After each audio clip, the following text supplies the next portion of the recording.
Boa noite, pessoal. Sejam todos muito bem-vindos. Quem está aqui ao vivo com a gente acompanhando pela sala do BEV, mas para quem também está assistindo essa palestra posteriormente no YouTube ou em outra mídia social nossa, sejam muito bem-vindos. Eu sou o Pedro, sou o líder aqui do GDG de Nova Lima.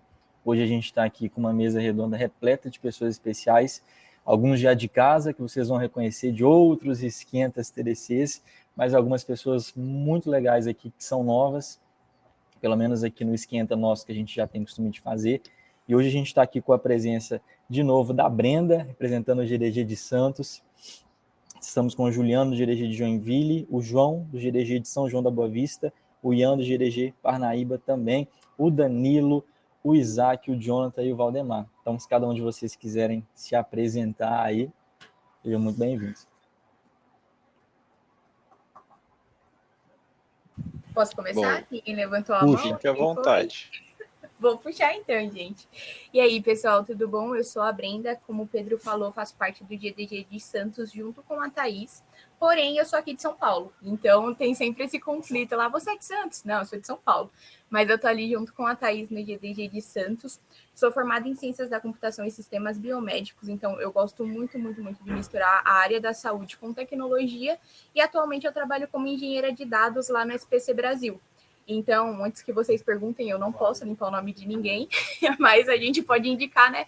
Como você não sujar o seu nome já é um bom caminho. Espero que a gente tenha aí uma boa conversa e é isso, pessoal. Acho que eu posso ir. Eu sou Valdemar Neto. Eu crio conteúdo faz um bom tempo já no Brasil. Se você procurar por Valdemar Neto no YouTube, no Instagram também tem bastante conteúdo lá. Eu gosto de falar bastante de liderança técnica e também de desenvolvimento de software, principalmente focado mais em qualidade e grande escala. E já trabalhei em várias empresas grandes, ThoughtWorks, a Atlassian foi minha última, que eu trabalhei na Austrália, agora voltei para o Brasil, estou um tempo no Brasil. E agora estou trabalhando como Tech Advisor e consultor, principalmente ajudando empresas que estão... startup, depois que sai ali da fase inicial, validou a ideia, quer escalar e tem que pagar aquele monte de débito técnico que fez no início, normalmente eles chamam alguém, aí eu tenho trabalhado mais próximo desse tipo de empresa, está sendo bem massa, e acho que tem bastante a ver com um assunto que a gente vai falar aqui de microserviços, então envolve muito essa decisão de quando é que a gente vai para microserviço e tal, então acho que vai ser um papo bem legal aqui para a gente trocar essa ideia. Beleza, sou o próximo então aqui. Bom, eu sou o João Ricardo, do GDG de São João da Boa Vista, né? Sou um dos organizadores aqui junto com o Rodrigo Marudi, também que é daqui. Acho que a gente está no GDG já há um bom tempo, desde 2015 aí, né? Então a gente tá nessa luta já faz um tempinho. Eu sou formado em Sistema de Informação, tenho pós em Digital Business, pós em Gestão de TI, pós voltada para a área de Marketing, aluno especial em alguns mestrados aí, na Unesp, na UFSCar. Trabalhei muitos anos na área de desenvolvimento, estava na área de gestão, acho que não era muito a minha praia ali, estava sentindo muita falta da área de programação ali. Hoje estou como Product Owner numa outra empresa aqui, uma americana. E é isso, né? Tipo, estou bastante empolgado aí para me unir com essa galera ponta firme aí e fazer a coisa acontecer, né? É isso. Valeu.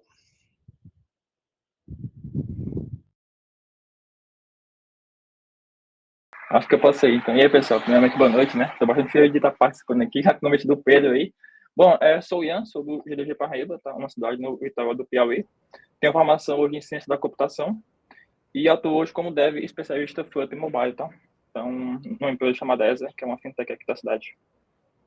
E estou fazendo hoje pós em mobile mesmo, pelo Instituto Federal. E é isso. Legal. Deixa eu me apresentar então aqui, gente. Boa noite. Meu nome é Juliano, sou paulistano, moro aqui em Santa Catarina. Sou organizador do GDG Joinville, capítulo novo chegando aqui para a comunidade. Trabalho com tecnologia há pouco mais de 30 anos. Hoje estou como especialista em projetos e produtos digitais numa cervejaria chamada Heineken. Também sou mentor de startups, com o Valdemar, a gente atua aí também apoiando algumas startups. Sou graduado em tecnologia, pós-graduado em segurança da informação e governança, e também tem uma especialização aí em conselheiro de administração. Muito legal estar com o pessoal aqui. Vivo times de tecnologia das mais diversas formas. Também atuei como consultor e desenvolvedor há um tempo atrás. Hoje eu geralmente trabalho com times, trabalho com carreiras e desenvolvimento de produtos e projetos. E com isso aqui eu venho para contribuir, fazer um belo de um esquenta aqui com esse monte de gente fera. Beleza?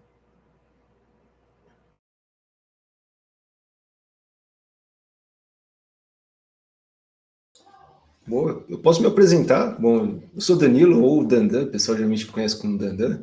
Eu gosto de dizer que eu sou um software craftsmanship, é uma fábula, assim, o que é isso, né? Um manifesto aí, venho seguindo pela minha carreira, mas nada mais é do que um artesão de software mesmo. Então, venho seguindo minha carreira aí nessa longa jornada aí que traz valores. É um conceito que veio ali quando foi criado ali o movimento ágil, os mesmos criadores trouxeram essa concepção ali do que é um desenvolvedor de software, tudo, nessa perspectiva. Hoje eu venho atuado assim com diversas frentes. Hoje eu trabalho ali no iFood com alguns times ali voltados para o Financial Products e venho ajudando uma galera aí. Tipo, gosto de transitar em várias comunidades, então todas as comunidades do GDG, assim, um prazer estar aqui. Ajudo outras comunidades também levando conteúdo, palestras, tudo e tal.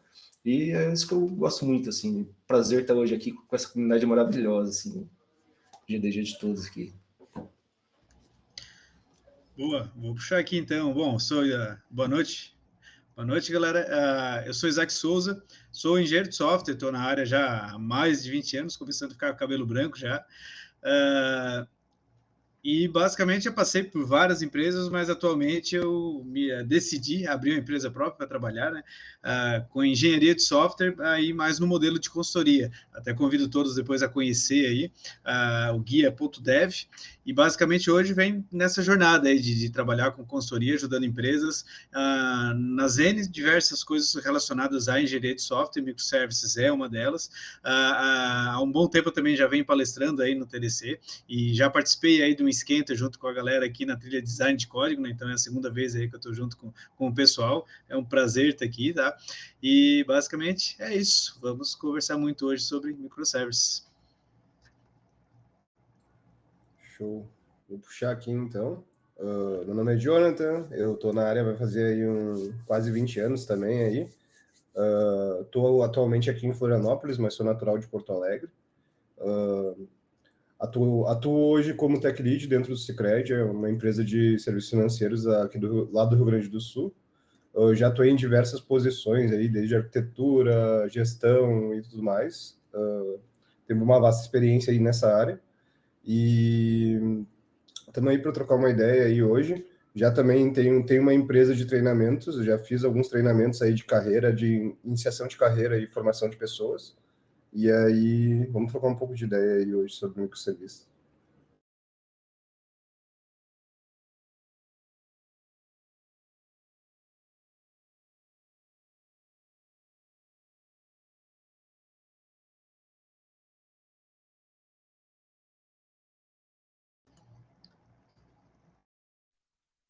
Acho que Acho que o nosso Pedro está mutado. o Pedro está mudo. O Pedro, eu acho que está mutado.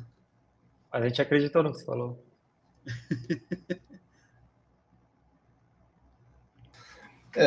Não sei se o Pedro vai passar, mas a gente tem que passar também aqui agradecer o TDC, né, que está trazendo o esquenta para a gente. A gente tem uma apresentaçãozinha aqui. Pedro, você quer compartilhar ou quer que eu compartilhe aqui? Estão me ouvindo agora ou não? Boa. Agora sim. Boa? Sim. Danilo, pode compartilhar, se você puder. Eu agradeceria. Vou pegar aqui só um minuto, só que eu tenho que acertar a tela para compartilhar. Inclusive, enquanto... boa. Manda ver. Se bem que eu acho que eu tô com do TDC de São Paulo. Não sei se vocês têm TDC. Vixe. Deixa eu ver se eu tenho, se eu recebi aqui. Agora que eu vi aqui, eu acho que eu peguei o errado. Calma aí.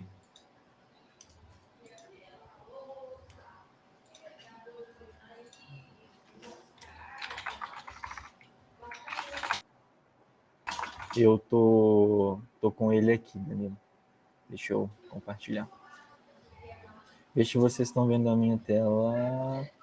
Como esquenta. Estão vendo? Sim. Legal. Gente, eu não sei se todos que estão vendo aqui já foram em algum TDC ou se é o primeiro contato com vocês, mas o TDC sempre foi o maior evento de tech que a gente tem aqui no nosso país, que se a América Latina, Danilo me corrige aí, que tem mais anos, né, de TDC do que eu, Ian, né, que coordena a trilha também, quem está aí mais presente, mas é um evento muito interessante para todo mundo que está em tecnologia, não só dev, mas que num contexto como um todo trabalha com tech. É um evento super legal para você não só aprender sobre tecnologias novas dentro daquilo que você já trabalha, tem trilhas para isso, mas também para você estar em contato com pessoas, com outros profissionais da sua área ou não, que podem te agregar conhecimento aí em diferentes formas. Então a frase, quem aqui é velho do GDG de Nova Lima, provavelmente foi o nosso primeiro meetup com o Pedro Calais, que é um engenheiro de dados lá da Estônia, e ele falou muito sobre ser um desenvolvedor generalista e especialista, né?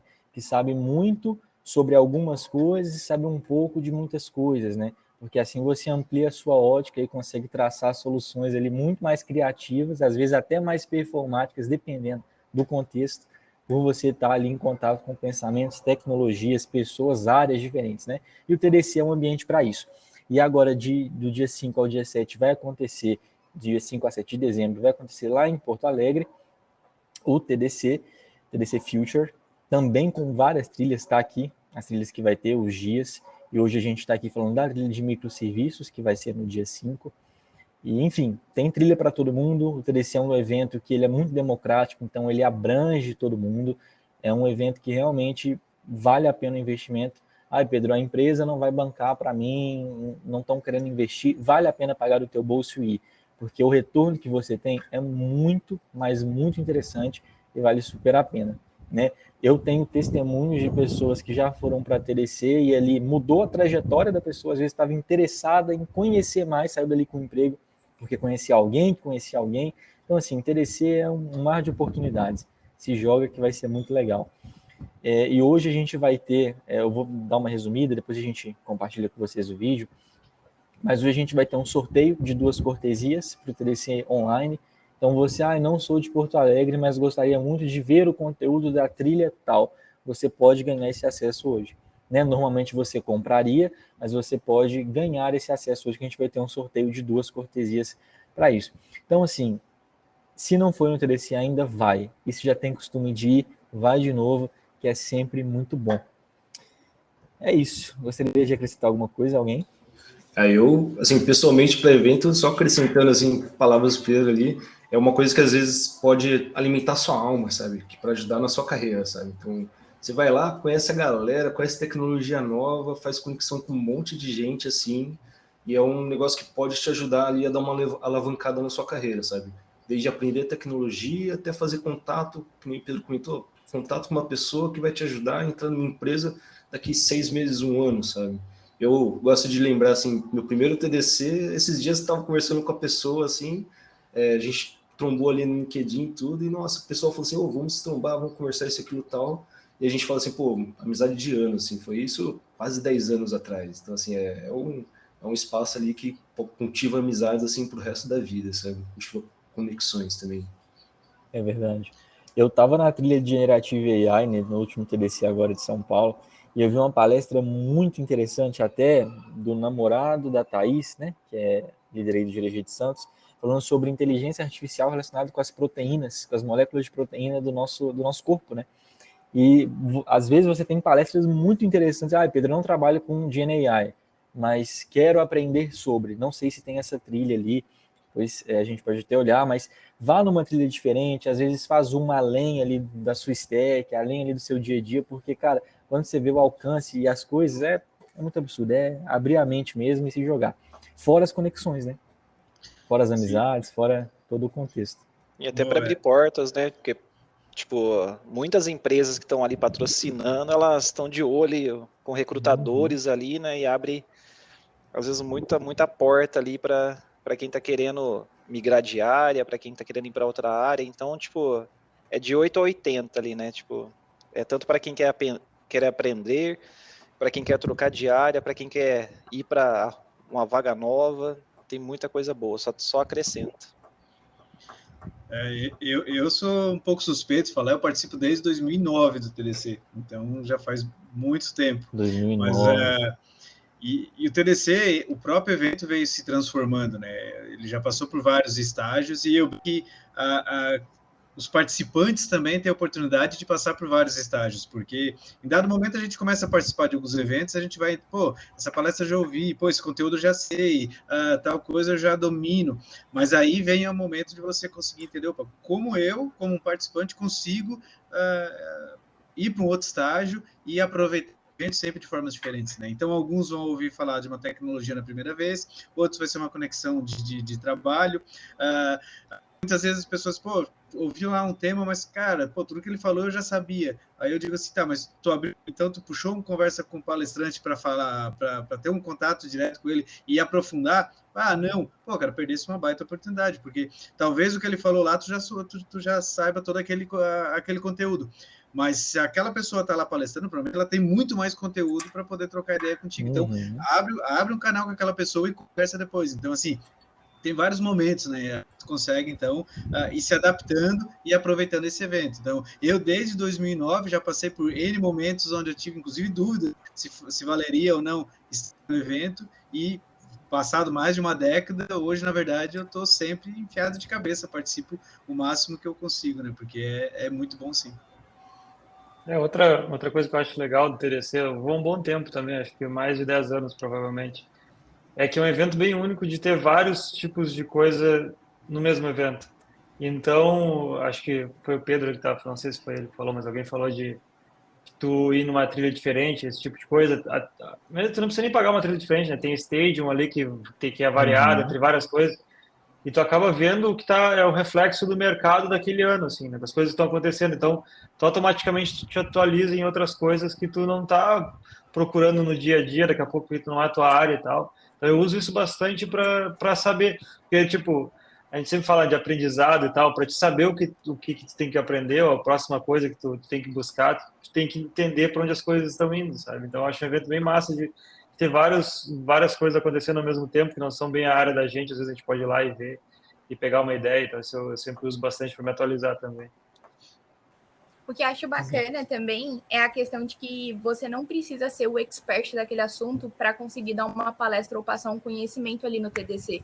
A porta está muito aberta, então vamos supor, geralmente você pode querer, né, falar de alguma coisa que não tem uma trilha. Não sei se esse lounge do Community ele já existia nas outras edições, mas foi o lounge que eu participei dessa vez, né? E o bacana aqui do Community, como ele fica aberto, vem vários assuntos diferentes ali, de vários níveis também. Então, por exemplo, eu fui falar sobre um assunto que eu desenvolvi no meu TCC. Então, é bacana para o pessoal que está fazendo aí TCC, iniciação científica, ver que também tem portas abertas para ir lá e compartilhar, né, o conhecimento que já foi adquirido aí com esse estudo. Exatamente. TDC é sem erro. Vou parar de compartilhar aqui. E queria iniciar com uma pergunta, até para a gente fazer um nivelamento aqui com quem está nos ouvindo agora ou quem vai ouvir depois. Quem chegou aqui de paraquedas não sabe o que é microserviço, ou quem já está aqui já sabe o que é, já aplica, já trabalhou. Queria perguntar para vocês o que é, o que define, quais são as características de um microserviço, o que diferencia um sistema comum de um legado para um microserviço. Como é que a gente faz essa diferenciação?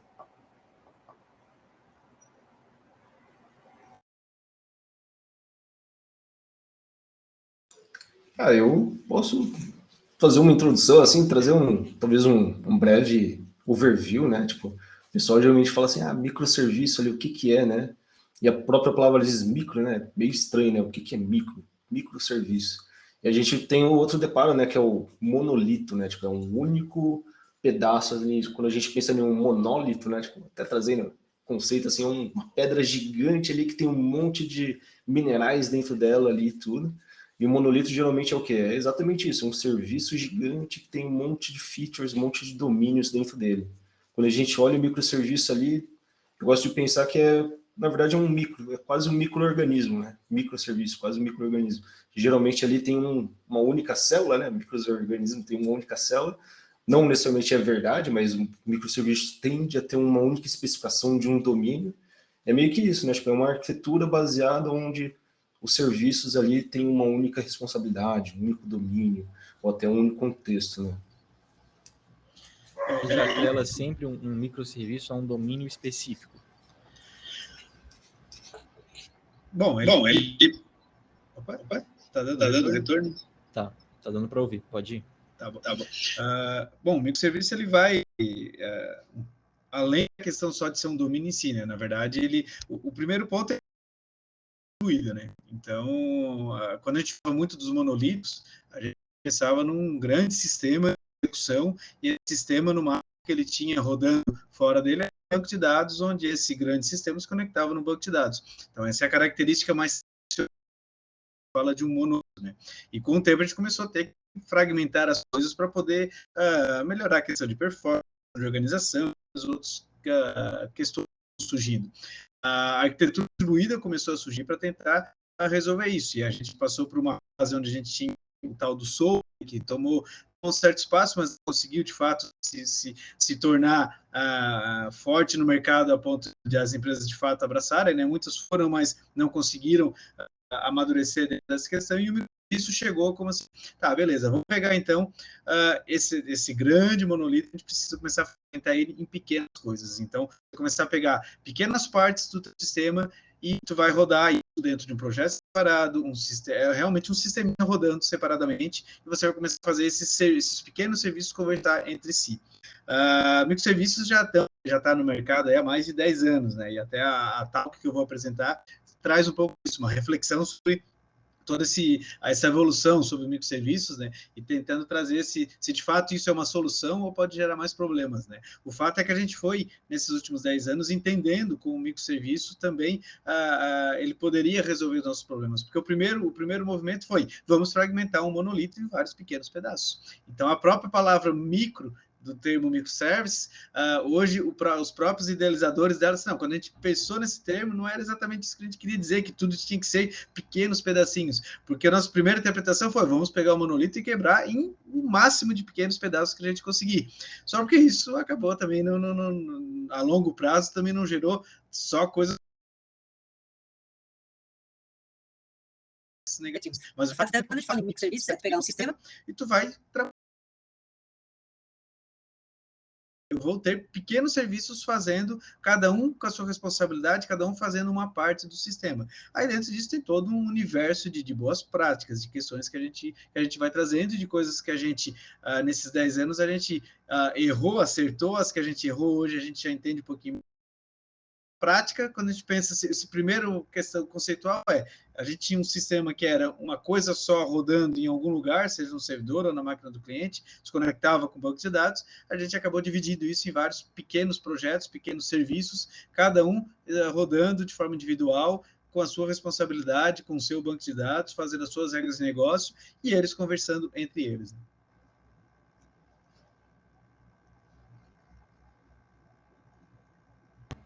Isaac, entrando nessa tua divisão que você estava comentando com a gente aí agora, como é que é definido essa divisão? Qual que é o meu ponto de partida para decidir desacoplar aquilo ali daquela aplicação principal e transformar isso num microserviço? Qual que é o meu ponto de partida? Qual que é a minha dor para fazer isso? Boa! Bom, eu gosto sempre muito de trazer a questão da visão do modelo de domínio de uma solução. Então, eu tenho uma solução, eu tenho que entender qual é o modelo de domínio dela. O modelo de domínio, normalmente, ele vai ter o quê? Alguns contextos, e vamos tentar trazer aqui um exemplo, um e-commerce da vida. Então, no e-commerce eu vou ter a minha parte de produtos cadastrados, eu vou ter a minha parte de pedidos, eu vou ter a minha parte de transportadora, eu vou ter a minha parte de cadastro dos clientes, eu vou ter a minha parte, sei lá, de gerenciamento de promoções, ou seja, são contextos que eu tenho dentro do meu domínio, do meu e-commerce. Dentro de cada contexto desse, eu vou ter um conjunto de entidades, um conjunto de features, um conjunto de coisas que acontecem dentro daquele contexto.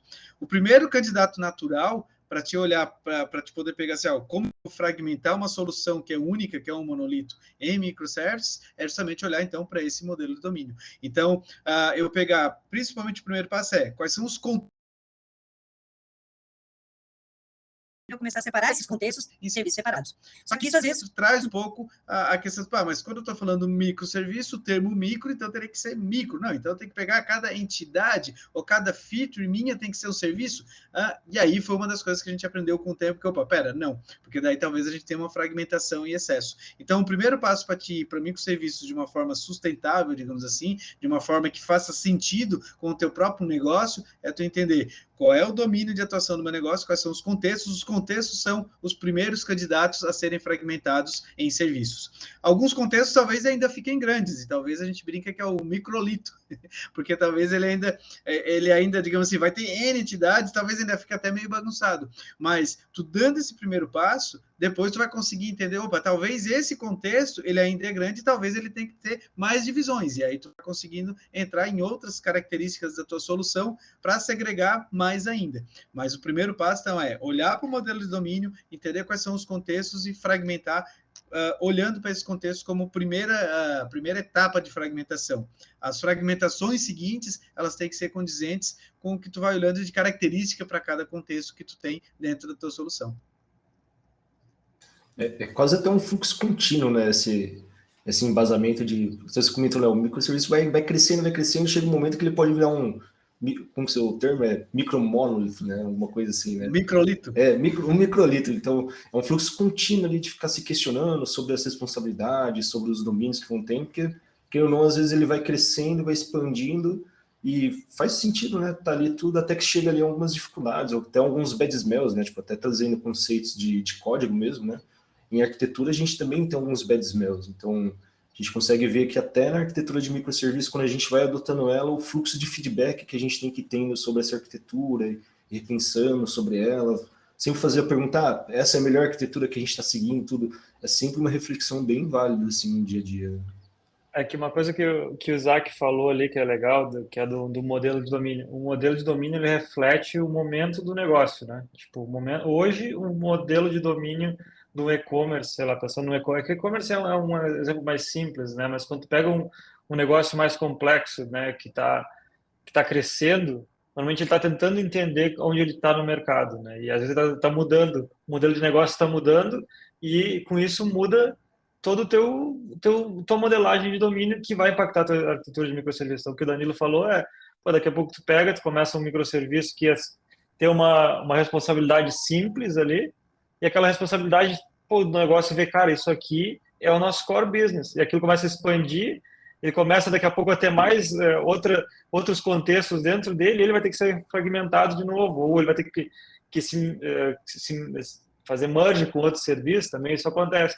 Então, uma coisa que é interessante quando a gente pensa na arquitetura de microserviços, que ela também reflete um momento da empresa. Então, no momento que tu quebra as coisas ali e tal, tu está pensando, tipo, é esse momento que as coisas estão, e a gente assume que vai continuar crescendo nessa linha aqui, mas muda às vezes, e eu acho que exige muita maturidade de tu conseguir identificar quando as coisas estão mudando e repensar a arquitetura também, né? Então... E um ponto importante junto com assim, é uma pergunta clássica quando nós serviços, que é a questão do tamanho que o microserviço tem que ter. Eu brinco que a gente achava que tinha que... todos os serviços do meu, ou seja, eu tenho que ter micro, então se eu tenho o tamanho de, o microserviço tem uma entidade, 2 entidades, 3 entidades, esse é o tamanho, então todo microserviço tem que ter exatamente aquele mesmo tamanho. E com isso a gente teve soluções aí que escalaram na casa de 1.000 microservices, 5.000 microservices, e ok, se funcionou, muito bom, mas a maioria não conseguiu lidar muito bem com isso. Então, na verdade, quando a gente pensa o tamanho do microservice, ele tem que ser o tamanho suficiente para atender bem um contexto, a ponto de não gerar auto-acoplamento entre vários microservices. O que eu quero dizer com isso? Se eu pegar um contexto, e eu tenho lá, ainda mantendo ali o exemplo do e-commerce para ficar mais simples, né? Eu tenho pedido e eu tenho itens de pedido. Eu vou criar um microserviço para pedido e vou criar um microserviço para item de pedido. Dificilmente, se tu gera um pedido, tu tem itens dentro dele. E se tu olha para os itens, tu precisa olhar para o pedido. São duas entidades tão fortemente amarradas que se tu separar elas, tu vai gerar um nível de acoplamento entre esses dois, que isso vai gerar um caos em várias outras questões depois. Então, esse tipo de coisa tem que estar junto. Então, tu junta isso, então, aquele microserviço vai ter entidades com certo perfil. Pô, se eu tiver uma terceira, uma quarta, uma quinta entidade, mas elas estão fortemente amarradas, tudo bem, não tem problema. Eu posso ter um microservice um microserviço um pouquinho maior, um pouquinho menor. E aí isso acaba tirando um pouco até o peso do termo. Serviços, e esses serviços eles podem ser serviços um pouco maiores, um pouco menores, pode ser um function deployado em algum, ou seja, essa questão de tu não ficar tão termo e de que a gente tem para todos os microservices, né? Não, você tem que ir olhando para o domínio, cada microservice vai ter o tamanho que precisa ter, e isso ajuda muito depois a tu conseguir dar os passos adequados para ter sucesso na adoção de microservices. Eu acho que só indo rapidinho, a coisa do tamanho, né, a gente fala e tal, o tamanho, na verdade, é uma das coisas que menos importa, né? Que nem no monolito, tu não quebra um monolito porque ele é grande, tu quebra porque tem alguma limitação que tu chegou, ou tu chegou numa limitação de tamanho de empresa, de organização, e tu não consegue fazer todos os times trabalhar mais aquele code base, ou tu precisa escalar alguma parte individual e não tem como, então chega um momento que precisa quebrar. E com o microserviço é a mesma coisa, se ele crescer, né, mas ele está escalando bem ainda, não está dando problema, não tem muito, né, se a responsabilidade dele, se ele ainda está dentro daquela parte da responsabilidade do domínio que ele se propõe a fazer, não tem muito problema, né, mas se começar a dar problema, ver que tem coisas ali dentro, ele está tendo muita responsabilidade, está dando algum tipo de conflito, daí entra nessa coisa, talvez tenha que diminuir mais ele, mas focar em fazer ele muito pequeno, não tem muito porquê, né? Mas no início se falava bastante disso, né? Quando falava micro, o pessoal, vou fazer muito pequeno, mas não tem muito porquê ser pequeno, tem que ser o tamanho natural que tem que ser, né? Sim. Tem até um conceito ali da parte de orientação a objetos e DDD, né? Que é o famoso alta coesão e baixo acoplamento, né? Então, muito seguindo esse tipo de regra ali, a gente consegue ter, é muito mais uma questão de um senso dentro do time, dentro da empresa como um todo, sobre o que é a alta coesão e o baixo acoplamento dentro da arquitetura ali que a gente acaba aplicando, né? E é um conceito que vem também ali de, sei lá, programação, né? Quando a gente olha para um código, para uma classe ali, a gente olha aquela classe gigante e tudo tal, a gente começa a se questionar, será que não tem muito acoplamento nessa classe? Será que não tem baixa coesão nela? O que está fazendo, sabe? A gente vê tantas responsabilidades. E é muito um senso de entender um meio termo ali em relação a achar um termo ali que a gente usa em código mesmo, assim, até trazendo para termos mais simples, né? A gente às vezes fala de arquitetura, tudo é um bicho de sete cabeças, mas vários conceitos que a gente traz do código a gente pode reaplicar ali dentro de uma arquitetura. Então, alta coesão e baixo acoplamento é essencial também para conseguir aplicar dentro da arquitetura, né? Pessoal, e aproveitando essas falas que a gente está tendo de dificuldades, né? Alguém aqui já pegou um monolito e teve que migrar para... Acredito que várias pessoas, né, já se depararam com isso. A maior dificuldade na hora de fazer essa migração para o microservice, sabe? Se foi mesmo essa parte de definir no macro o que seria o mini, ou se foi uma questão de agenda mesmo, de isso daqui pode impactar em outros serviços. Quais foram os impactos que vocês sentiram durante esse processo? A minha principal experiência com relação a pegar um monolito e fragmentar foi justamente chegar nessa questão do acoplamento e coesão, que é justamente, sim, em vários microservices, também veio junto com o desejo de, eu tenho um monolito e ele está desorganizado. Eu não consigo dar manutenção nisso porque isso aqui ninguém consegue entender. Eu mexo numa coisa e mexo em tudo. O fato de tu mexer em uma coisa e mexer em tudo, isso não é errado, quer dizer que simplesmente o código tem alto acoplamento e baixa coesão. Se você esse tipo de característica no teu monolito, a dificuldade vai ser muito grande para te fragmentar, porque antes de tu fragmentar, tu deveria ter que resolver o problema de coesão e de acoplamento. E aí, essa é uma das características que mais acaba influenciando, dificultando a migração, sair de um monolito e ir para microservices, né?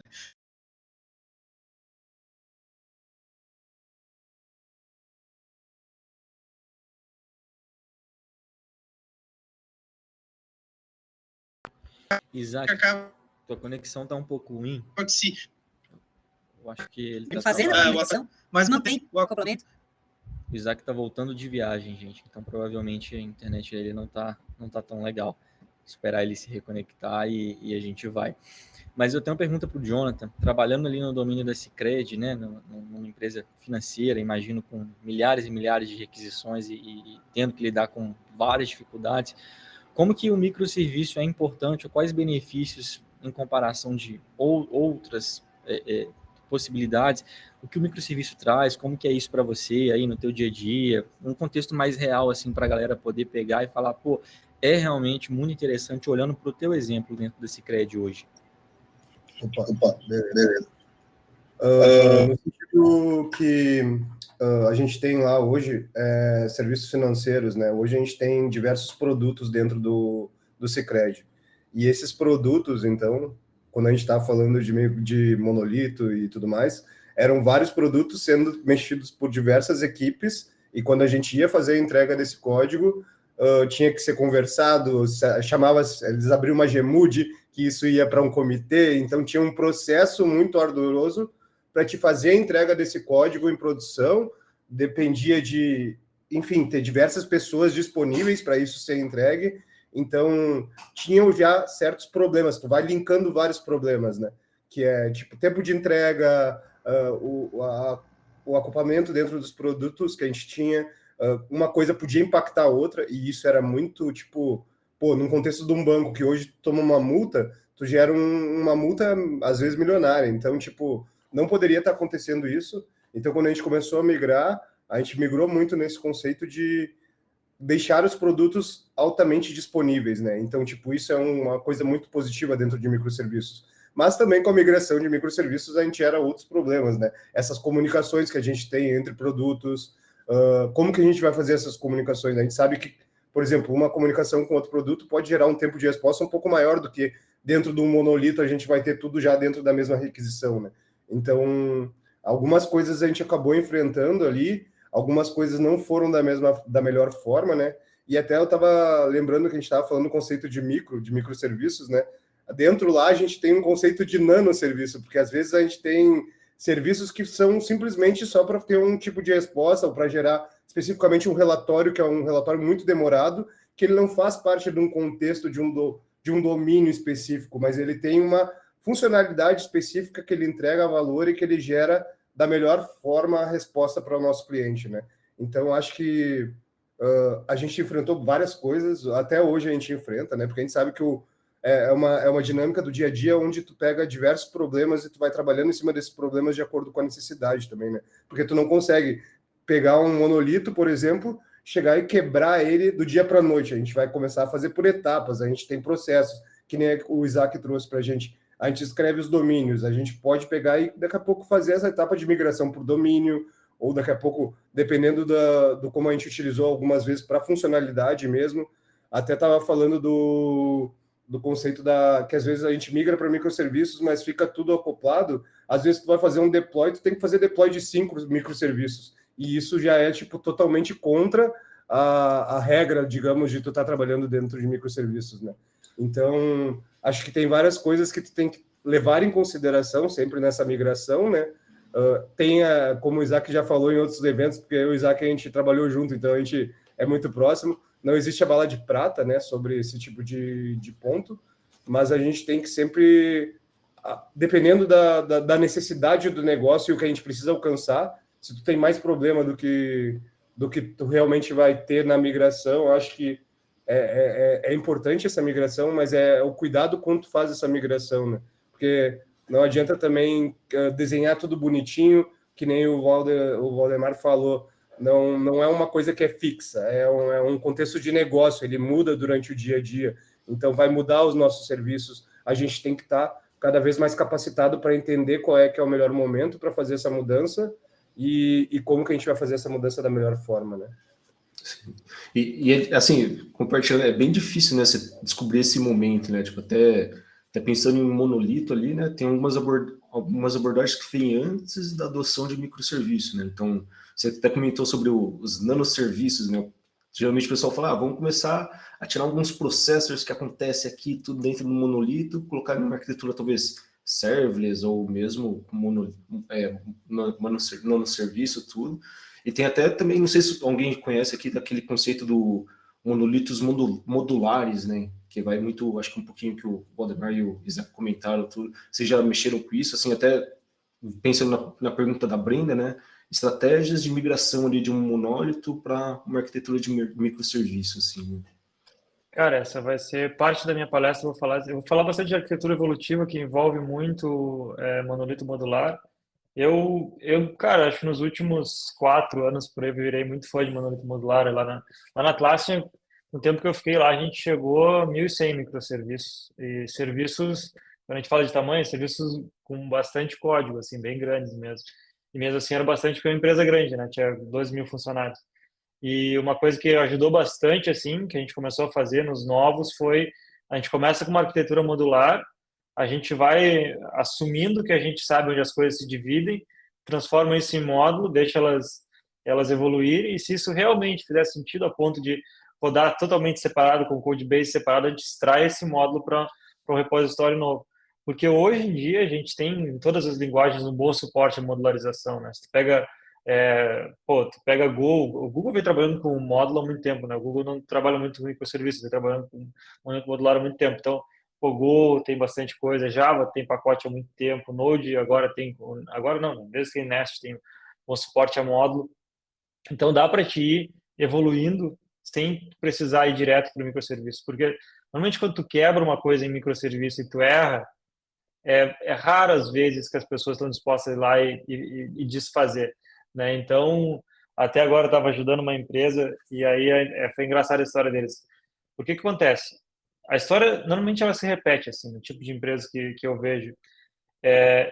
As pessoas começam com monolito, porque, estão validando uma ideia e tal, e aí vão para o mercado, e aí elas querem ir para um próximo passo. Beleza, agora nosso produto está crescendo, a gente quer fazer isso aqui mais estável e tal, e aí o próximo passo natural para elas é qual? Ir para microserviço. Mas, por que tu quer ir para microserviço? É a primeira coisa que eu pergunto. Aí tu vai ver, normalmente, é porque o monolito é ruim de manter, sabe? O código é meio ruim de manter, esse tipo de coisa. Não é por uma necessidade de escala, não é por tamanho da empresa. As empresas, sei lá, tem 20 funcionários, 15 funcionários, sabe? Então, é muito mais por uma coisa de tipo, não, ninguém quer mais mexer naquele código lá. Não tem teste, é clássico, não tem teste, o deploy demora e tal. Então, se um time não tem maturidade para manter um monolito, que é um código só, e tu vai quebrar ele em vários, cara, tu vai multiplicar o teu problema. Então é sempre essa coisa que eu entro, assim, tipo, vamos fazer uma avaliação de qual que é o problema real que vocês têm aqui. E aí, acho que o Jonathan falou ali um pouco, né, que é tipo, cara, vamos tentar identificar ali as coisas e daqui a pouco tentar melhorar essas coisas aqui antes de começar a quebrar. E pega uma parte, identifica uma parte daqui para a gente quebrar de alguma forma. Então, beleza, tu identificou uma parte que quer quebrar um serviço, quebra, mas quer daqui a pouco começar já uma arquitetura modular, começa botando isso no módulo, tal, separando de alguma forma, mas não vai direto, assim, né? Não aposta tudo. Essa empresa foi engraçada, porque eles fizeram um monolito, e aí na versão 2 da plataforma deles, eles pensaram, não, agora a gente vai fazer tudo em microserviço. E com um time de 10 pessoas, eles fizeram 60 microserviços. Metade desse microserviço era tipo nanoserviço, era meio que uma função que rodava alguma coisa. O que aconteceu? Aconteceu que o time não tinha maturidade em monitoramento, não tinha maturidade em Ops mesmo, né? A parte de operação e tal, de rodar essas coisas. E, cara, virou um caos, assim, não conseguiam, não tinha nada como é que se diz? De reliability mesmo, né? Não sabia que as coisas paravam de rodar, não sabia onde é que era. Né? Tu conseguir, por exemplo, monitorar uma coisa distribuída entre serviços é complexo e tal. E aí, quando eles me chamaram, eles queriam o quê? Vamos fazer a versão 3 agora em microserviço, mas do jeito certo. Eu falei, cara, esquece serviço, esquece tudo. Vamos pensar sobre o domínio de vocês, vamos pensar o que vocês têm aqui hoje, e daí a gente começa a montar uma coisa de forma modular, nem tinha acesso que justificasse ter que escalar as coisas e tal. E aí a gente começou a ir nessa linha. Esquece tudo, vamos montando aqui de forma modular. Só que eu tinha muito medo quando eu falava monolito modular. Aí eu disse, não, vai ser arquitetura modular. Aí a gente foi, tá, beleza. Aí vamos quebrando a partir dali. E aí, cara, foi acho que mais ou menos uns 6, 7 meses, assim, até eles pegarem o embalo, entender o conceito. E, cara, estou muito feliz hoje em dia, porque eles podem fazer deploy individual do módulo, né, tranquilamente, rodar em um processo separado. Codebase é o mesmo, estilo é o mesmo, manutenção é muito menos. Então, é uma arquitetura que eu virei muito fã, assim, nos últimos anos, e eu quero falar até um pouco no TDC. Ela ajuda bastante nesse processo de maturidade, assim. Bom, todos me ouvem novamente? Boa. Cara, acho que vocês tiveram várias questões e acho que o que eu trouxe agora é bem importante. Microserviços é só mais uma arquitetura. Então, na verdade, tu tem que primeiro entender o teu problema e estabeleceu que, assim, ó, se eu tenho monolito, eu sou antigo. Se eu tenho microservices, eu tenho algo moderno. E isso acaba sendo um pouco ilusório, porque na prática o que a gente precisa é entender o problema, desenvolver software que resolva o problema.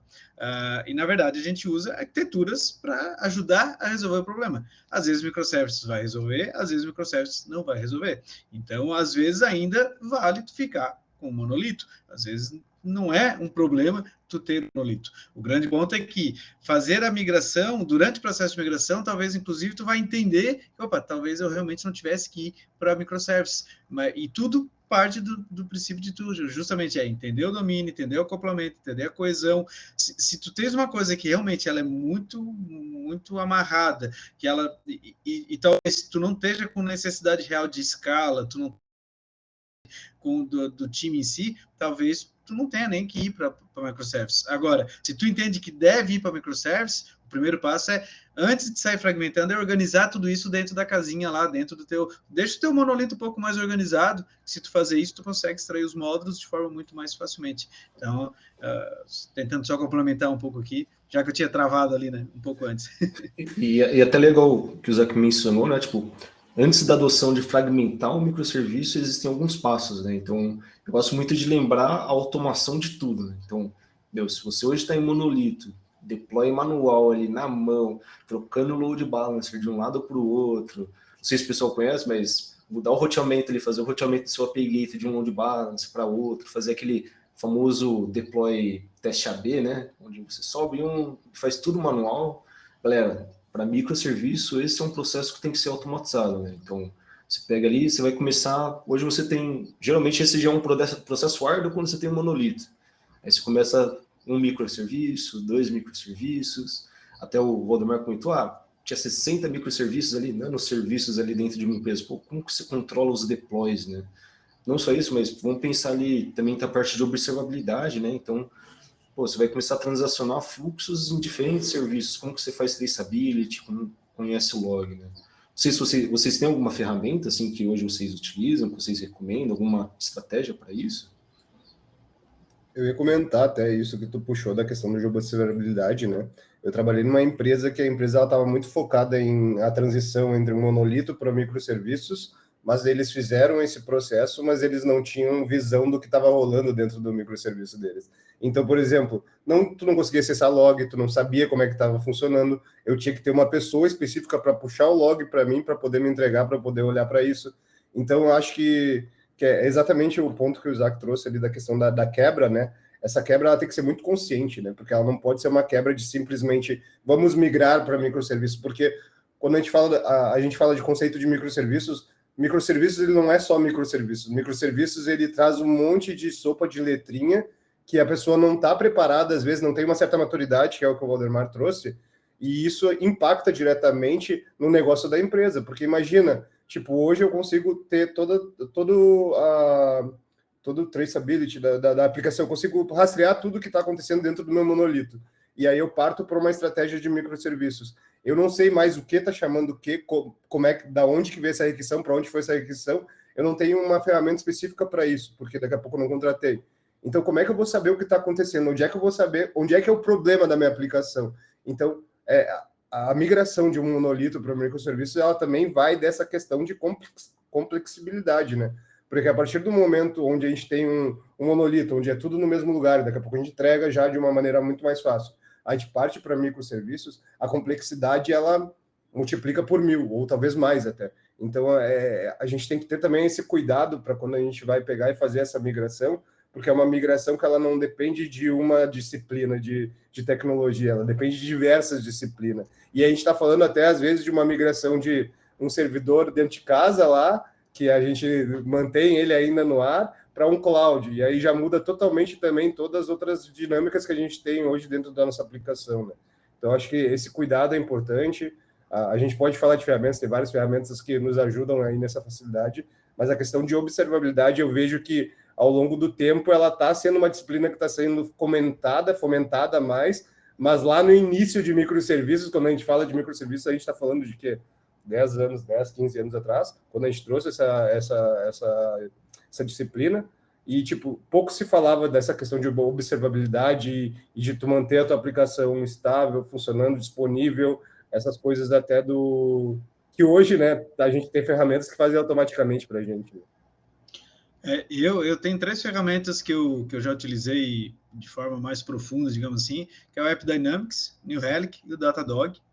Mas com o tempo eu entendi que mais do que a ferramenta em si, algumas questões que todas elas acabam trabalhando de forma comum e que são as boas práticas pensando em observabilidade, né? Acho que o Jonathan trouxe ali, a questão de logs. Cara, vai para microservices, tu precisa centralizar os logs. Tu não tem como tu lidar com os logs de forma separada. Vai acontecer, alguém vai fazer uma requisição, isso vai disparar vários serviços e aí, agora? Como que tu consegue entender o que aconteceu?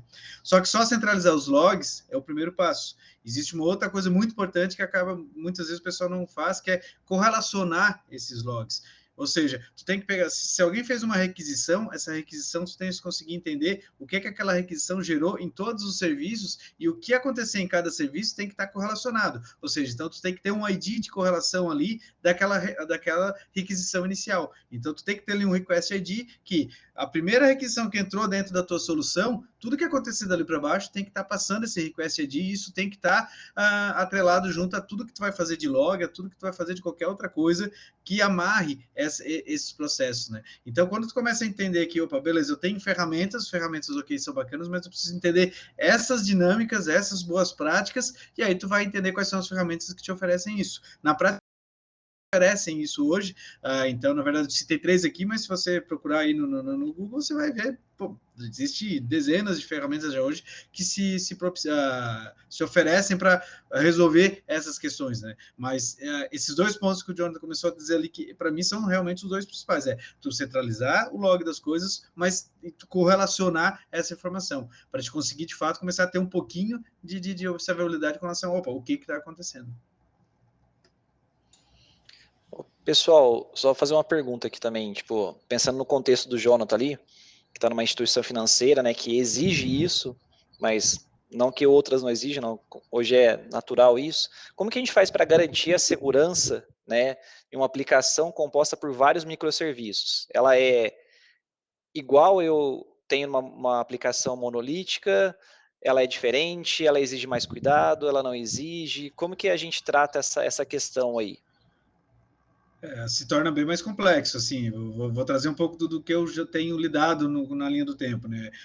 O Auth é uma das coisas que a gente usa normalmente, hoje a gente usa a GWT com relação a tokenizar a parte da autenticação e passar entre as aplicações, mas mais do que isso, o ponto é tu entender que existem 2 tipos de vai ter, que é o usuário acessando a aplicação, ou seja, uma pessoa que está ali fazendo uma operação, e uma aplicação usando outra aplicação. Então, tu tens que conseguir ter uma proteção para tuas APIs, para teus endpoints, que olhem para essas 2 questões. Então, tu pode receber uma requisição que vai vir anexado junto à requisição qual é o usuário que está fazendo. Então, aí tu vai ver se aquele cara está autenticado, se ele é válido, se ele pode fazer, se não pode fazer. E o segundo momento é, talvez eu estou recebendo uma requisição que não é do usuário, mas é de uma aplicação que nessa cadeia de serviços que está sendo executadas, ela pediu alguma informação para mim. E eu tenho que conseguir também entender, aquela aplicação, ela pode pedir aquela informação, ela pode fazer aquele request, e será que, se ela fazer o request, ela deveria me repassar qual é o usuário que originou tudo isso ou não? Então, para mim, esses são os 2 grandes desafios que surge, é tu entender que existem requisições que vêm do usuário e requisições que acontecem entre as aplicações. E aí tu tem que ter uma camada de segurança ali que olhe para isso, que depois com o usuário autenticou, tu consiga estar passando esse token de autenticação por todas essas requisições, né? Porque quando a gente pensa em monolito, normalmente o que o cara fazia, né? Ele se autenticava, ele gerava uma sessão lá e ele ia acumulando coisas na sessão porque estava tudo na mesma memória, estava tudo no mesmo acesso, então tu conseguia gerenciar isso muito mais fácil. Agora não, tem serviços separados em instâncias separadas, tu não tem mais essa questão de sessão.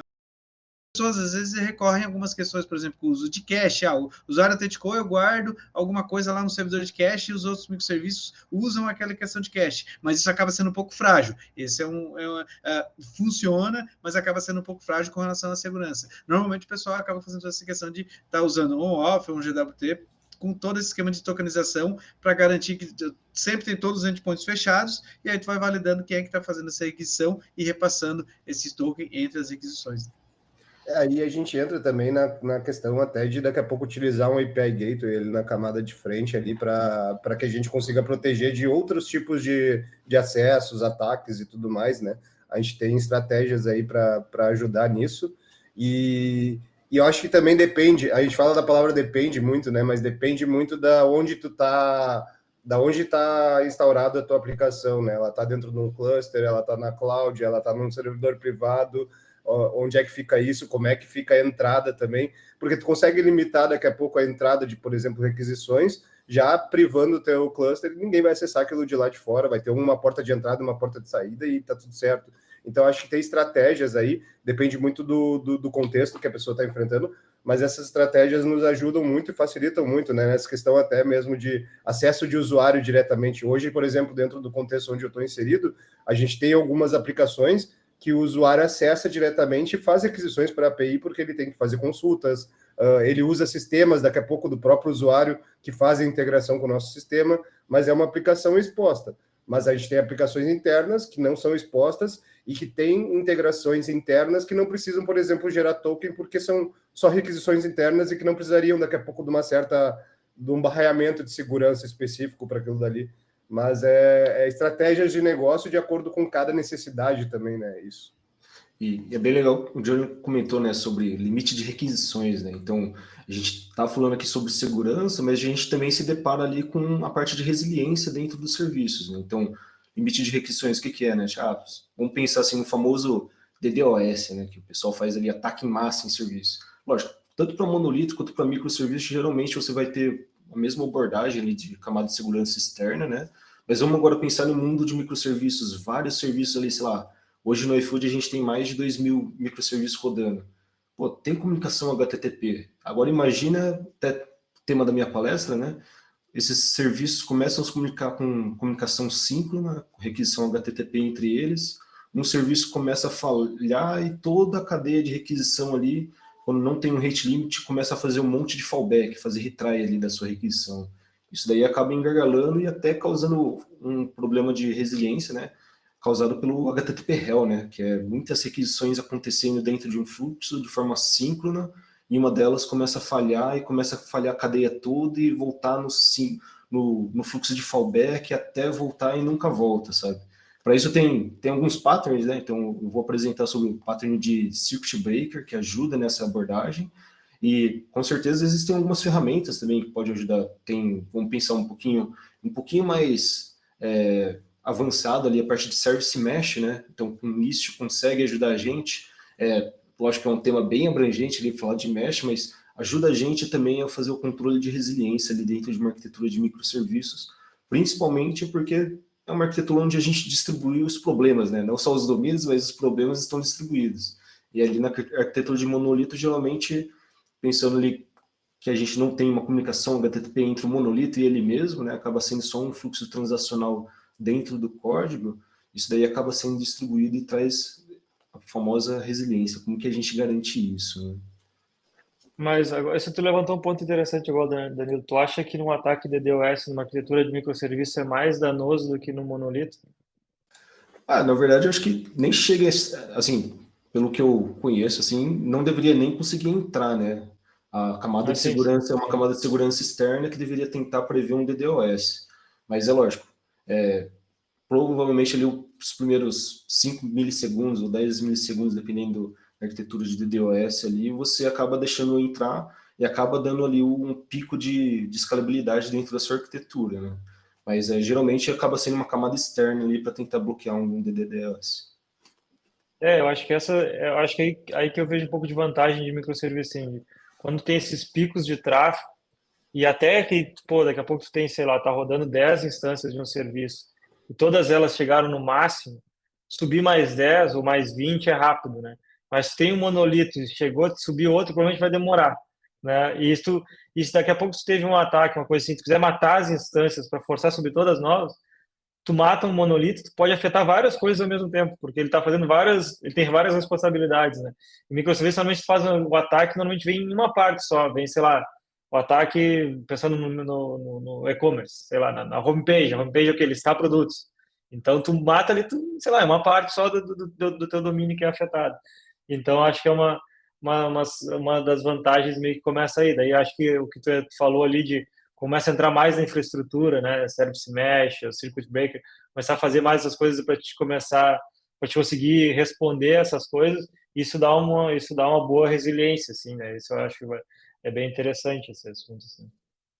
É legal que você comentou essa parte de escalabilidade, né? Tipo, monolito, não sei como que vocês veem, assim, eu gosto de pensar sobre peças de Lego, assim, é engraçado, mas monolito é aquela famosa caixa de Lego que você compra e tem um monte de pecinha. Ah, você quer uma peça a mais, você tem que comprar uma caixa nova. Quando isso daí é o famoso como acontece a escalabilidade de um monolito, né? Ah, você quer escalar só um produto ali, você tem que escalar um monolito todo. Quando a gente olha para microserviço, não, você consegue escalar uma peça que você quiser. Já não tem mais a caixa, são todas as peças ali espalhadas na mesa, tudo. Ah, você quer uma peça nova, você vai lá e consegue escalar só aquela peça, né? E você consegue fazer a escalabilidade ali voltada só para o contexto ali mesmo. E até tem algumas estratégias, né? Tipo, agora, não sei como o pessoal tá aí, mas a Brenda tinha comentado anteriormente a questão do Black Friday ali que tá chegando, então todo mundo aí deve estar passando apuros, tudo. Existem algumas estratégias, né, de escalabilidade, né? Vocês têm alguma estratégia assim que vocês seguem, que vocês já implementaram?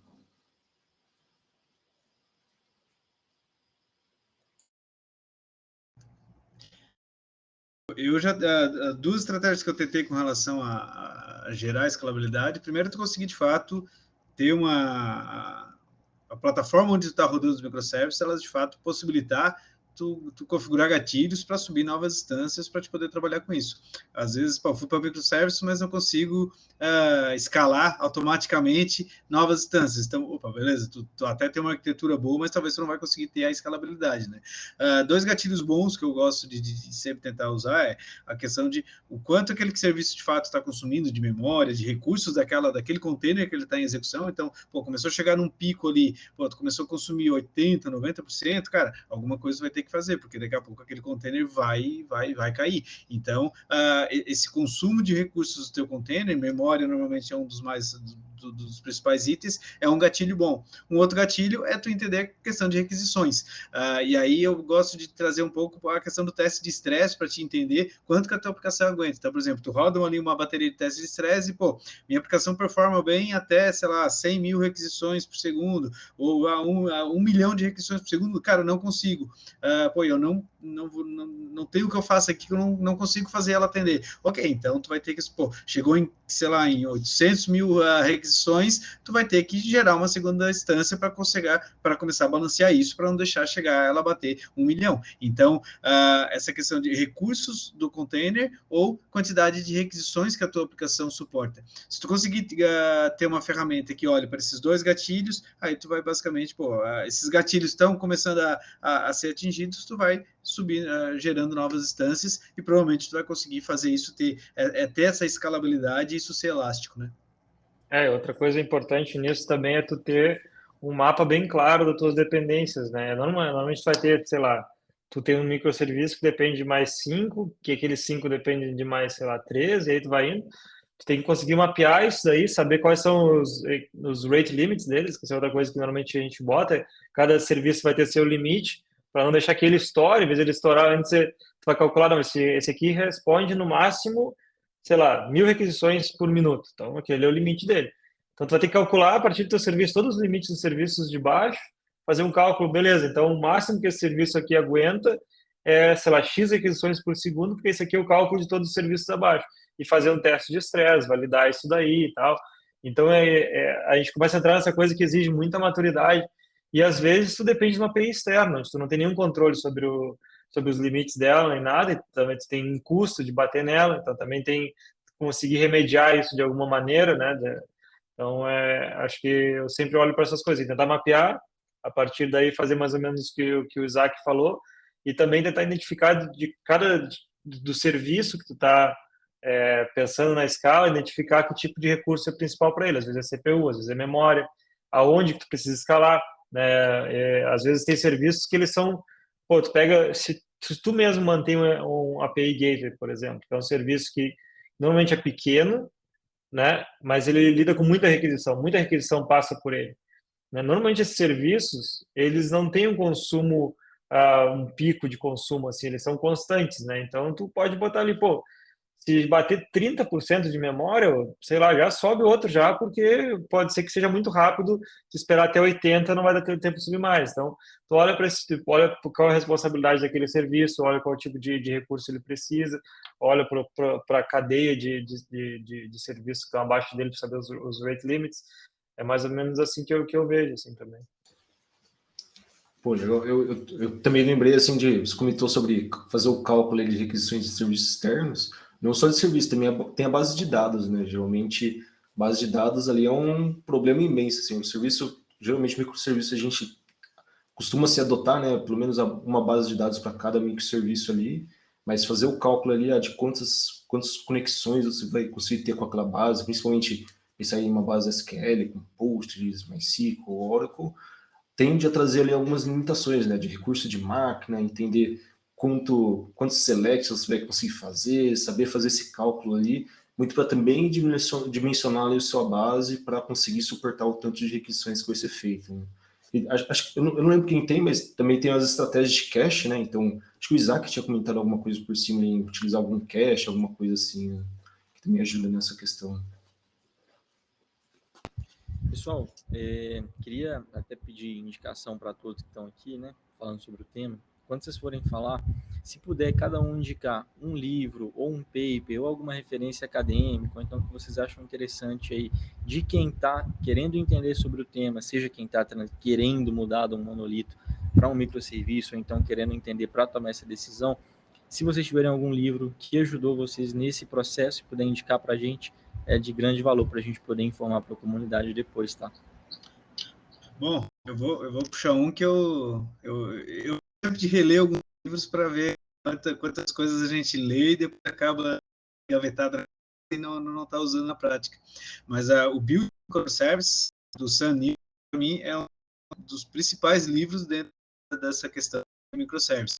A parte dele é que, assim, ele escreveu uma edição em 2014, 2015, e ele escreveu agora a segunda edição em 2022, se eu não me engano. E aí é bom porque a segunda edição ele traz uma reflexão sobre como o tema services evoluiu nessa década. E aí ele traz até alguns pontos contrapondo ele mesmo na primeira edição. Então, um exemplo é que, assim, quando eu trouxe a questão do microservice na primeira edição, eu não imaginava que microservice fosse ser considerado a arquitetura default para coisa. Porque na visão dele, monolito ainda deveria ser a arquitetura default e microservice tem que ser no momento e além em algumas questões. Mas a forma como ele se expressou em 2014, ele assim, eu não imaginei que todo mundo fosse, tudo tem que ser, não, calma aí. Então, esse livro, ele é excelente. Óbvio que tu lê a primeira edição de 2014, às vezes fica pesado. Assim, pensando no nosso dia a dia, a segunda edição, ela já é excelente, mas tudo próprio, tu não tem essa necessidade de ler a primeira edição. A segunda edição, tu já consegue ter todo o embasamento muito profundo sobre todo o microservices, e ele vai acabar também fazendo todos esses poréns que se acumulou durante a última década com relação ao que funcionou e o que não funcionou. Esse é o essencial, que é avançar profunda nisso. Eu boto o link aqui depois no chat aqui desse livro, tá? Eu ia recomendar aquele... Eu tenho um livro que eu gosto muito, que é o livro do Eric Evans, que é o DDD, mas ele tem o da capa azul, né? Que ele é muito bom, mas a leitura dele é meio pesada. As primeiras vezes que eu li esse livro, eu tive que reler ele, eu acho que umas 2, 3 vezes, para conseguir aprofundar mesmo no conceito. E eu vou colocar o link dele depois aqui no chat. Mas tem um outro que é do Evander Vernon. Ele fez um livro mais simples sobre a implementação de DDD e tudo mais. E esse livro ele é bem mais fácil a leitura.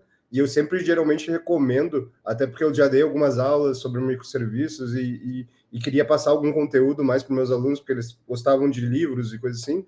Então, eu recomendava esse livro porque a leitura dele é muito mais simples e muito mais dinâmica até, do que tu pegar e já chegar e entrar em diversas sopas de letrinhas, que isso acaba confundindo a tua cabeça, assim, de começo.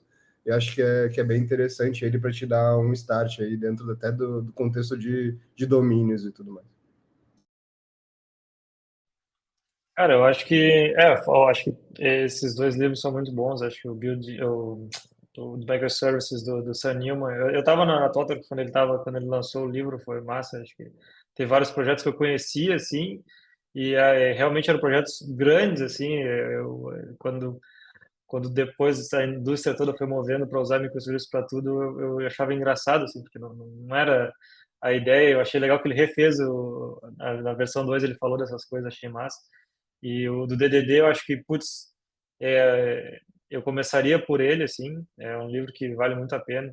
Se tiver tempo para ler o da capa azul, ler, mas o da capa vermelha, foi o que o Jonathan falou, ele é muito bem resumido e bem direto ao ponto, é um livro massa. E eu estou mais focando nessa parte de arquitetura evolucionária agora, então acho que o Building Evolutionary Architectures, vou mandar o link aqui, é um livro bem massa, é um livro que foca bastante nessas coisas que a gente estava falando de trade-offs, de deixar as coisas evoluírem.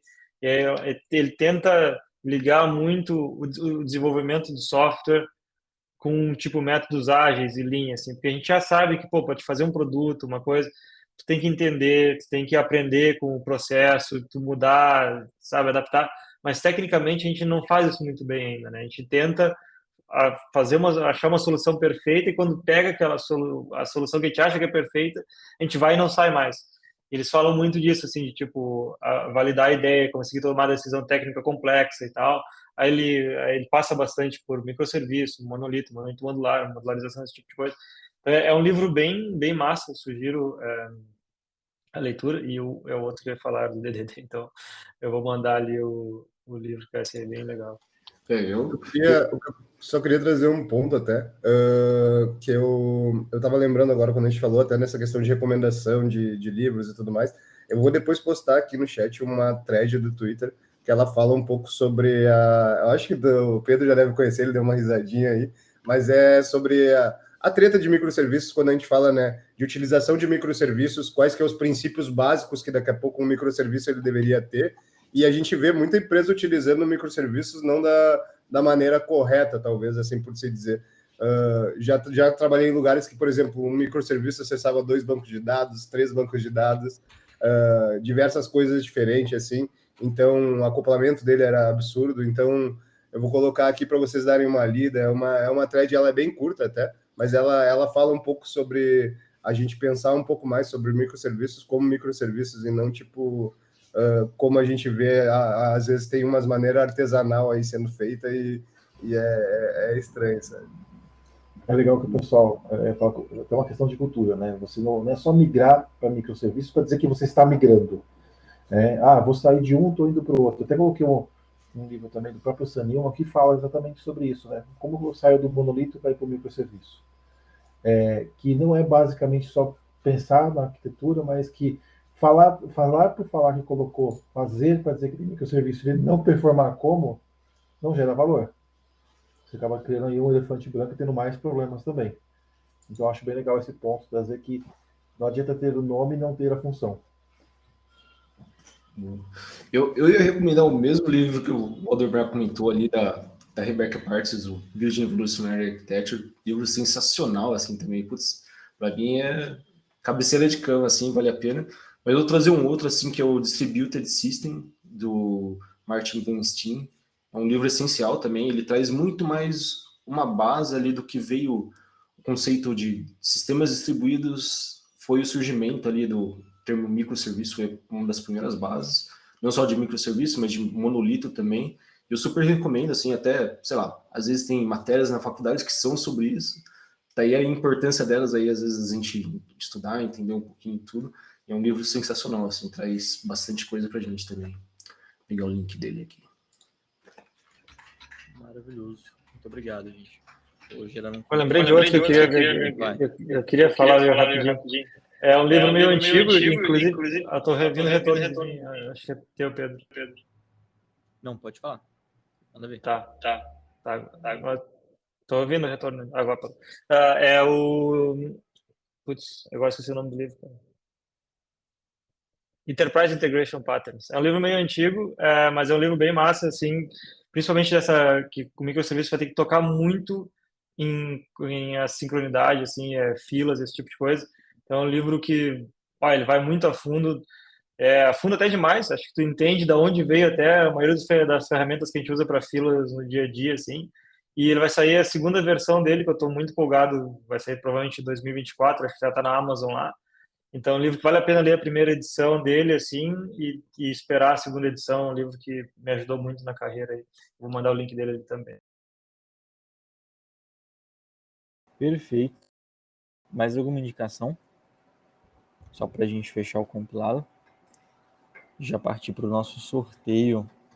Enquanto o Valdemar coloca o link do último livro que ele indicou, gente, eu compilei aqui até para quem entrou e saiu ou não, mas para dar oportunidade para todos. Quem, de alguma forma, entrou na reunião ou saiu, ou quem permaneceu, vai participar do sorteio, concorrendo aí aos 2 códigos para dar inscrição gratuita para vocês do online, do TDC de Porto Alegre. É claro que se vocês tiverem a oportunidade de ir presencialmente, é uma outra experiência, mas se não, participe pelo menos do online, porque vai ser muito... Pedro, esse eu não consigo. Ok, ano que vem nós temos mais edições de TDC, então já programa aí para você participar ao menos de uma, porque eu tenho certeza que você vai na primeira vez, na segunda você já quer um moletom, daqui a pouco você já está todo fardado de TDC aí andando pelo Brasil afora, né? Vou compartilhar minha tela com vocês, só para a gente poder recordar esse sorteio aqui. Eu estou sorteando 2 números de 1 a 15, que foram as pessoas que entraram aqui. Não estou contando quem se inscreveu e não veio. Estou sorteando só para quem decidiu estar com a gente aí no feriadão. 2 números entre 1 a 15. 13 e 12, sequencial. 13 e 12. Guilherme, Trafani e Enoque Neres. Eu vou chamar vocês no grupo do GDG. E aí, se porventura, se algum deles, num prazo de um dia, não responder, a gente passa esse sorteio para outra pessoa. Beleza? Pessoal, eu queria agradecer aí, já partindo para o encerramento do nosso meetup. Eu acho que foi um tempo muito rico de conteúdo, de conhecimento, de várias experiências aí, de várias óticas. Muita gente aí com muito mais experiência do que eu no palco para poder falar para a gente. Eu estou saindo daqui com muita bagagem, com muito livro para ler, e creio que as pessoas aqui que estão presentes também, quem vai ver depois também. Então, muito obrigado a todo mundo que está aqui, Danilo especialmente por fazer essa ponte sempre aí com a gente, Juliano, Ian, João, Jonathan, Valdemar, Isaac. Se vocês tiverem aí, além do link lá do TDC, quiser colocar um canal do YouTube, seu, Valdemar, algum contato específico de vocês aí, podem mandar aí no chat, a gente compila e manda depois. E no mais é isso. Muitíssimo obrigado.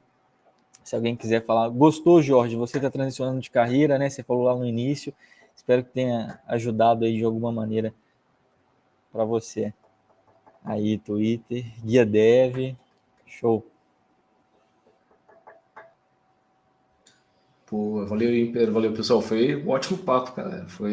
E assim, TDC ali em Porto Alegre, vamos estar lá. Quem tiver dúvida também chama a gente, vamos almoçar junto, sei lá, fazer o happy hour ali, que tem tudo de bom ali para acontecer no nosso evento. É isso aí. Só que agora, Danilo, eu não tô querendo mais fazer meetup online, não. A gente precisa fazer um presencial, né? Pô, aí o que você acha?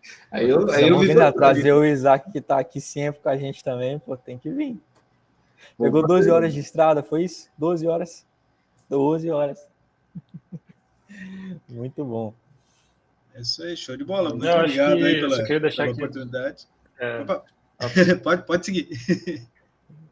Não, só dessas datas finais aqui, eu acho que uma coisa que é interessante, principalmente dessa trilha do TDC, e eu acho que do momento que a gente está de indústria, assim, eu acho que a gente olhar para os últimos 10 anos ali, que o Isaac falou bastante do tempo de microserviços e tal, a gente veio meio que numa linha constante de trabalhar em microserviços e tal, e aprender com as coisas. Agora a gente está em um momento meio que de mudança, eu diria assim, primeiro que a gente passou por uma crise, está passando por uma crise, então muita gente olhou para custo, esse tipo de coisa.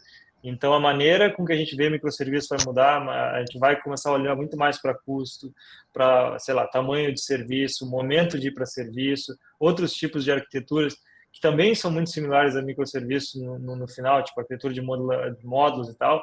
Não invalida o conhecimento que você tem de microserviços quando tu vai para uma arquitetura modular. Então, eu acho que é um tema interessante de se aprofundar agora, porque a gente está passando em uma mudança. É sempre bom estar entendendo que uma mudança acontece, fazer parte dela, para poder tirar proveito disso para nossa carreira, né? Acho que não ser pego de surpresa. Então, tem noção que a gente está passando por uma mudança. As pessoas estão olhando mais para custo, para todas as coisas. A gente falou aqui bastante de log distribuído. Todas essas coisas impactaram muito o custo de empresas, de startups, principalmente durante a crise. As pessoas olharam, pô, mas por que está indo? Ah, porque a gente tem vários serviços. Por que a gente tem vários serviços? Ah, porque alguns justificavam, outros não justificavam. Aí, pô, trouxeram esses serviços, vários serviços para um serviço só, ou para uma aplicação só. Então, a gente passou por bastante mudanças, as pessoas estão olhando muito para esse tipo de coisa hoje em dia. E o que vai acontecer a partir daqui para o futuro, a gente não sabe. Provavelmente, novos conceitos vão surgir. A gente vai seguir nessa coisa de ter vários processos rodando em várias máquinas, certamente. Provavelmente, algum novo nome vai acontecer em algum momento. Então, é um momento interessante para estar. Acho que vai ser legal. A trio do TDC já está falando bastante sobre essas coisas, também sobre trade-offs, esse tipo de coisa. Então, acho que é só isso que eu queria deixar aqui como conclusão. É um momento interessante para estar nesse assunto. Assim. E valeu pelo convite também. Legal demais estar aqui. É importante participar da trilha microservices. Dois pontos, assim, sei que esse espaço é sempre bacana, e a gente faz esse esquenta hoje, tem lá o TDC, então a gente traz um pouquinho de cada coisa do que a gente vai acabar falando de forma mais profunda lá. Então, participar do TDC, cara, fica sendo muito válido, porque lá a gente realmente fala muito mais sobre todas as questões. Mas ainda assim, a gente às vezes acaba aprofundando como algumas pessoas acabam tendo expectativa. Mas, de novo, o fato de participar abre o canal, abre o contato com várias pessoas, e aí conseguir fazer a roda girar e aí sim buscar entendimento e as respostas com relação ao tema. E para microservices, a gente vai estar lá no próximo TDC futuro.